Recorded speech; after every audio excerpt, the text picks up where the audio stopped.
আসসালামু আলাইকুম, সবাইকে জানাই ঈদ মোবারক। আমরা এখন মালয়েশিয়াতে জোরবারু ভাতুবাহার স্টেডিয়ামের পাশে যে পার্কটা আছে অনেক সুন্দর। আপনারা যারা বন্ধু বান্ধব আসেন সবাই ঘুরতে আসবেন, অনেক সুন্দর একটা জায়গা। দেখেন আপনারা, এই দেখো, সবাইদেরকে দেখো, ওখানে ঝর্ণা আছে, অনেক সুন্দর সুন্দর জায়গা আছে। কোনো টিকিট লাগবে না, আসবেন ফ্রিতে, ঘোরাফেরা করবেন বন্ধু বান্ধবের সাথে। এখানে মানে অস্থির জায়গা আছে, আপনারা দেখেন। ওদিকে আরো সুন্দর জায়গা, মানে কি বলবো, মানে অসাধারণ একটা জায়গা।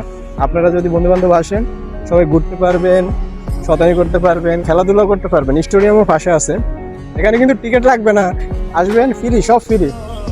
বাচ্চা পোলাপানের জন্য অনেক কিছু আছে। এদের দেখো, এই বাচ্চা পোলাপান খেলতেছে, অনেক কিছু আছে, খারাপ না। ওই আমাদের সাথে আমরা অনেক বন্ধু বান্ধব আসছি, এখানে সবাই ছবি তুলতেছে। আপনাদেরকে আমরা দেখাইতেছি জায়গাটা, ওই ঝর্ণা। আর অস্থির একটা জায়গা, বুঝছেন? মানে বাংলাদেশে তো টিকিট লাগে, এখানে আবার টিকিট লাগে না। মালয়েশিয়াতে সব ফ্রি ফ্রি, টেনশন নাই।